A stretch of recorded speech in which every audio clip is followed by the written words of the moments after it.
إنك ميت وإنهم ميتون صدق الله العظيم. اللهم صل على سيدنا محمد وعلى آل سيدنا محمد وبارك وسلم.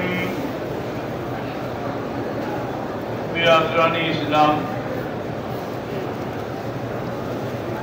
کل سے ہم وفات سیدنا محمد مصطفیٰ صلی اللہ علیہ وسلم کے بارے میں ذکر کر رہے تھے. حضور صلی اللہ علیہ وسلم سفر کے مہینے میں 28 تاریخ تھی اور بدھ کا دن تھا. جب آپ کو تکلیف شروع ہوئی، ایک دن تھوڑا سا افاقہ محسوس ہوا تو حضور صلی اللہ علیہ وسلم نے اپنے اوپر 7 مشکینے پانی کے ڈلوائے.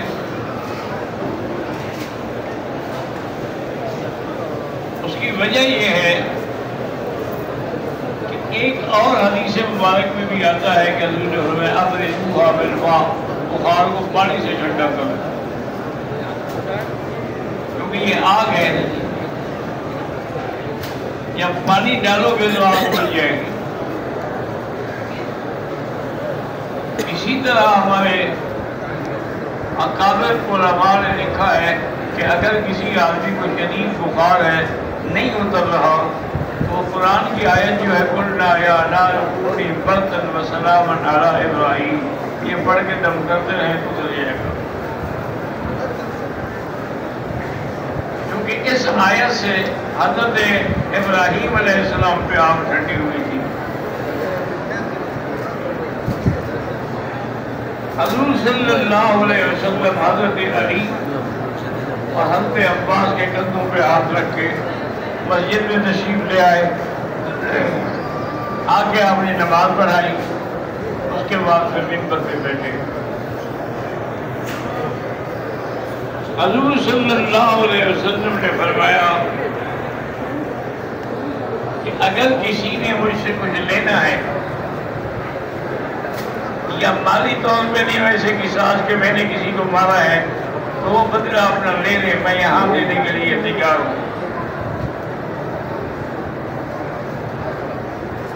حضور صلی اللہ علیہ وسلم نے صحابہ کو نصیحت کی اور آپ نے یہ بھی فرمایا کہ ان عبدا خیرہ اللہ، ایک اللہ کا بندہ ہے جس کو اللہ نے خود اختیار دیا ہے کہ دنیا میں رہنا چاہتے ہو یا آنا چاہتے ہو. کسی کو بات سمجھ نہ آئی، لیکن حضرت صدیق رضی اللہ تعالیٰ عنہ کو سمجھ آئی اور ان کی چیخ نکل گئی اور کہا نفدیکا بآبائنا و اولادنا، حضور ہم اپنے بچے قربان کرنے کے لیے تیار ہیں، اپنے بجائے ہمارے بچوں کو آپ قربان کر دیں. آپ نے فرمایا ابو بکر، اللہ کے فیصلے کبھی تبدیل نہیں ہوتے. اور ساتھ یہ بھی حضرت صدیق کو خوشخبری سنائی، حکم دیا کہ جتنی مسجد نبی میں دروازے ہیں سب بند کر دو، الا خوف ابی بکر، ہاں ابو بکر کا دروازہ کھلا رہے. یعنی آپ دیکھیں 1400 سال گزر گئے، مسجد کی کئی تعمیریں ہوئی، لیکن حضرت ابو بکر کا دروازہ ابھی تک بھی باقی ہے. حضور صلی اللہ علیہ وسلم نے یہ بتا فرمایا تھا. حضور صلی اللہ علیہ وسلم پھر گھر تشریف لے آئے اور فرمایا کہ عائشہ، مجھے اتنا تکلیف ہو رہی ہے معلوم یہ ہوتا ہے کہ ھذا من السم الذی اکلت بخیبر، خیبر کی جنگ کے موقع پر جب حضور گئے تھے جی، ایک یہودی عورت تھی، اس کو پتا تھا کہ حضور کو بکرے کے اکڑے چوڑے پسند ہیں، تو ان میں زہر ملا کے پکا کے لے آئے کہ حضور میں نے آپ کو کھانے کے لیے پسندیدہ چیز دی ہے۔ صحابہ جو بیٹھے ہوئے تھے انہوں نے جلدی سے لقمے اٹھائے، حضور نے لقمہ اٹھایا، منہ میں ڈالا، لیکن حکم آ گیا کہ پھینک دو، اس میں زہر ہے۔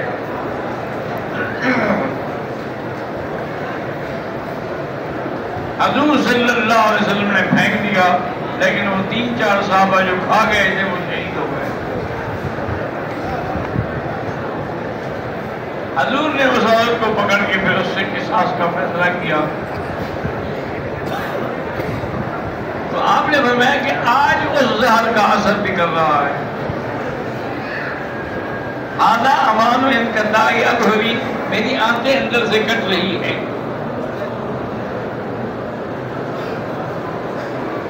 یاد رکھیں کہ اللہ چاہتے تھے اسی وقت بھی شفا دے دیتے، اتنے عرصے تک شفا دی، اب اس کا اثر ظاہر ہوا۔ اس پر علماء محققین نے لکھا ہے کہ اللہ یہ چاہتے تھے کہ حضور کو بھی شہادت کا رتبہ مل جائے، کیونکہ شہید کا اپنا ایک مقام ہے۔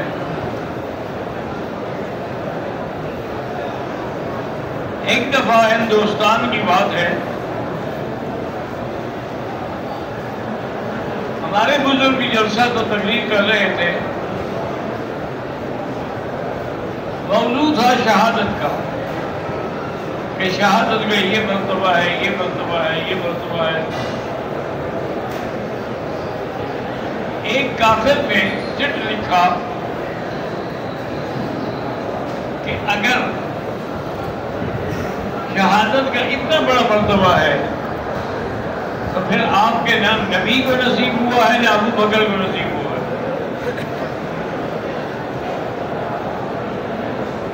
تو انہوں نے فوراً پڑھا اور جواب دیا، انہوں نے کہا بیوقوف آدمی، حضور صلی اللہ علیہ وسلم کی شہادت کی بجائے آپ کا نواسہ میدان کربلا میں شہید ہوا، اور حضرت ابو بکر کے لیے بھی ان کا نواسہ جو تھا وہ شہید ہوا۔ تو بہرحال شہید کا ایک بڑا مرتبہ ہے، اللہ نے فرمایا کہ اس کو مردہ بھی نہ کہو، حالانکہ وہ سامنے بن گیا ہے، بلکہ وہ زندہ ہے۔ اس لیے حضور پاک نے فرمایا کہ زہر کا اثر ہو رہا ہے۔ پھر آپ نے پوچھا کہ اصل الناس لوگوں نے نماز پڑھ لی؟ بی بی عائشہ نے کہا کہ ہم یہ منتظرون کہ یا رسول اللہ، وہ ابھی آپ کا انتظار کر رہے ہیں۔